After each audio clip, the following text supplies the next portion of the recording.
Next on the agenda is item 3.3, facility improvement bond proposal update. Obviously, the bond did not go maybe the way that we wanted it to go. But as I look back on the last 2 years, there's a heck of a lot of work that's gone into that process. I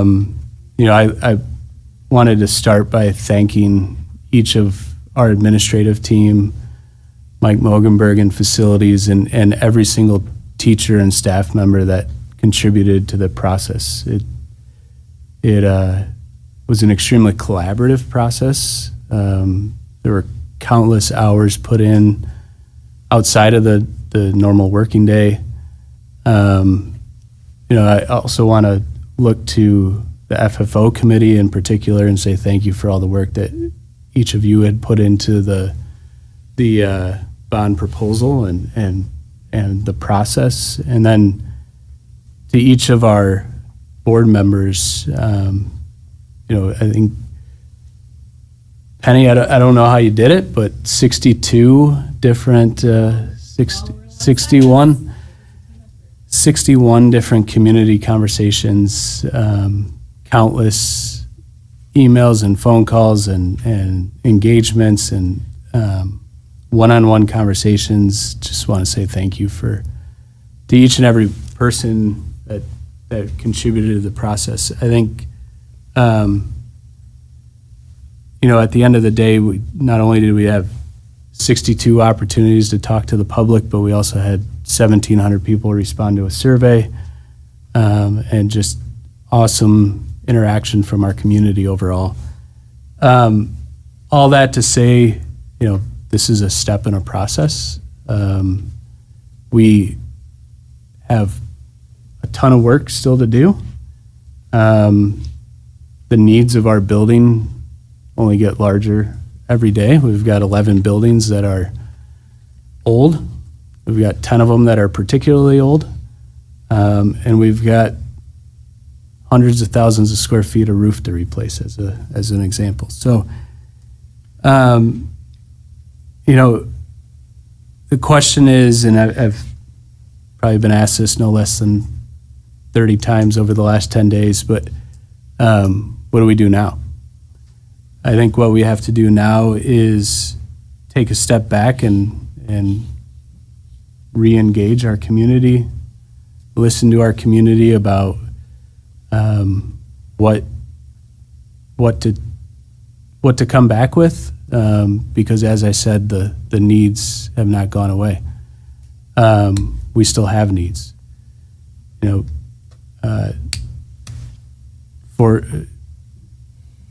So through that process and how do we do that is something that Penny and I have started talking about one-on-one, and would look to each of you for providing us with guidance and recommendations. I think the first step is figure out how to collect meaningful survey data and feedback from our community on what did you like, what did you not like, and how to move forward as best as possible. With that, I think we'll, over the next month, Penny and I will probably come back to you with the recommendation as to next steps, and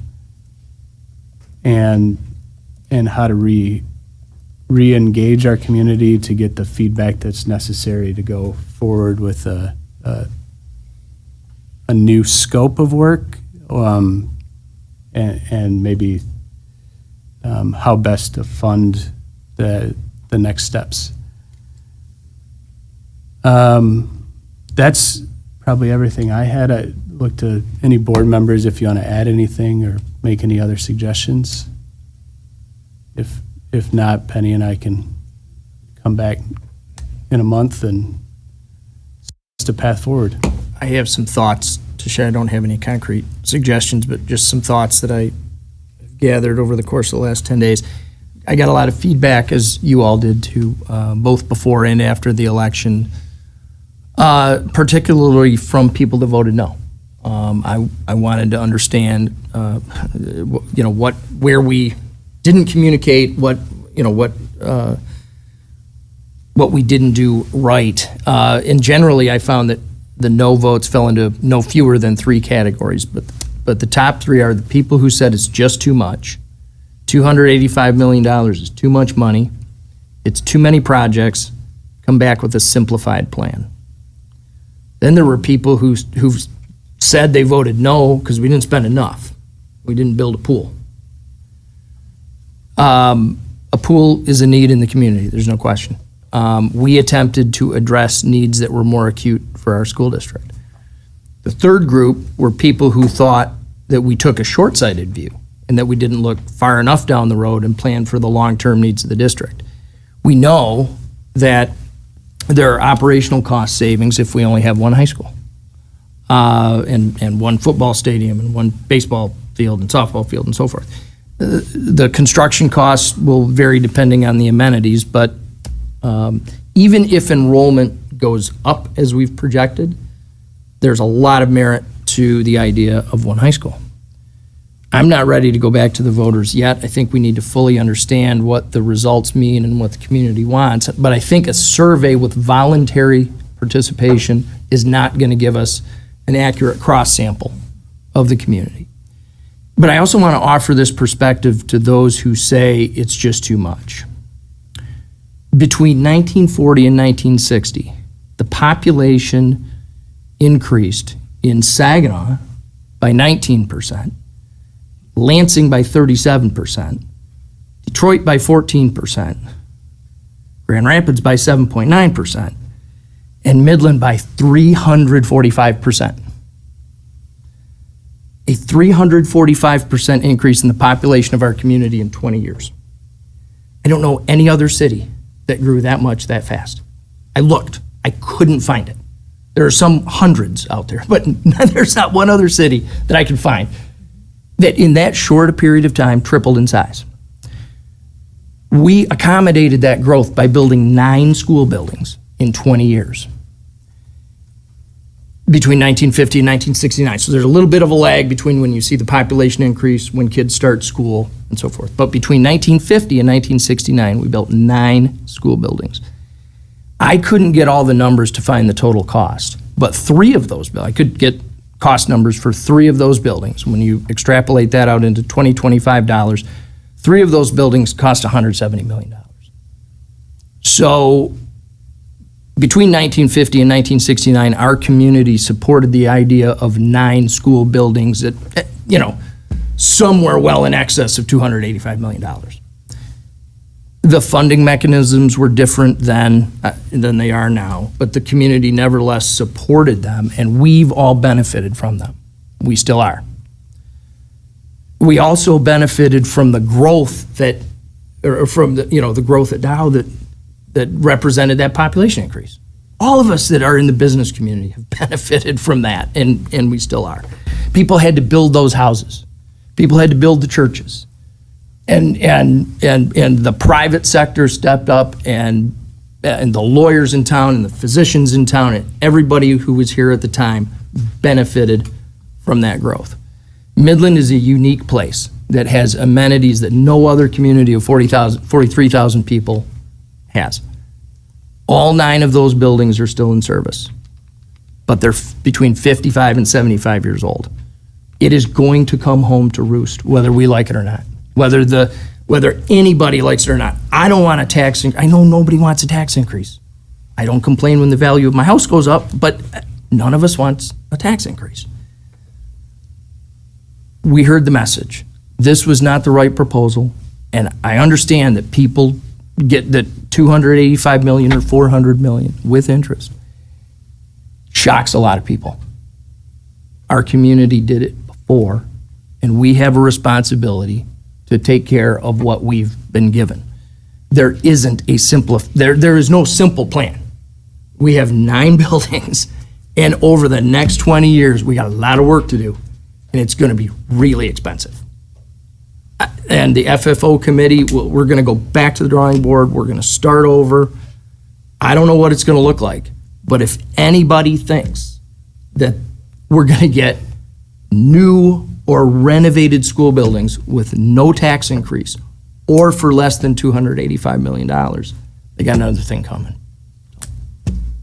We're going to take the feedback, we're going to listen, but we're the ones who have to do the right thing. And it may look easy from the bleachers, but we're the ones that have to make the decision.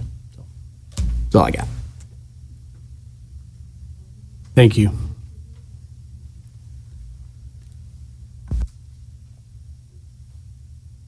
Anything else? I'd like to share some thoughts. I am the freshman on the board and joined in progress after a lot of the work had already been done to put this proposal together. And while I'm not happy with the result, I really enjoyed the process of attending the meetings, hearing from community members who I agreed with, but more importantly, those who I did not agree with, because I see opportunity there. If you're looking at this in a way that's different from how I'm coming at it, then there's something that I can learn. There's something that we can glean from that that can help us be stronger as a district. So I appreciate all voices. As we go back to the drawing board and solicit feedback from the community again, I want to encourage those who hear a proposal, hear a suggestion from the board, and have that have that visceral reaction, whether it's something that's set up here and you just feel like, well, no, that's not because I know this.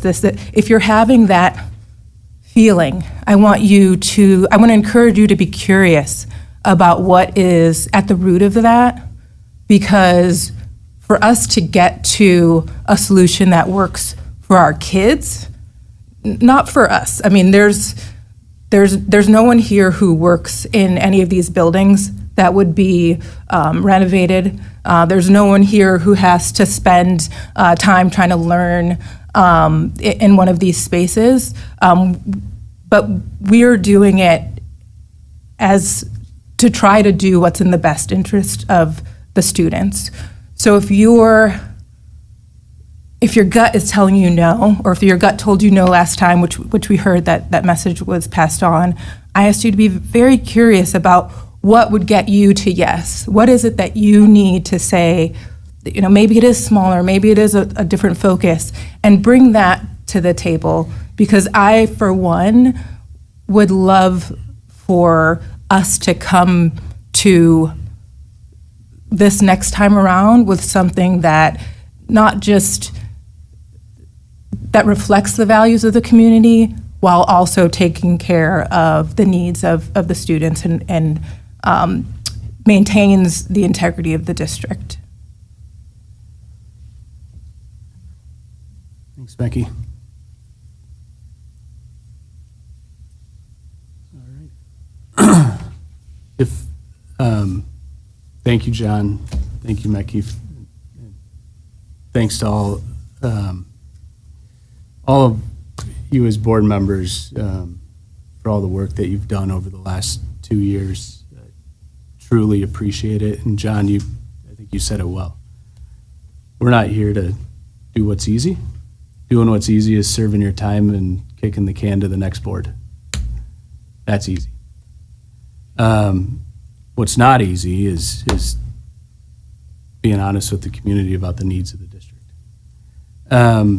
So like we said, we'll come back and continue to address the needs of our community.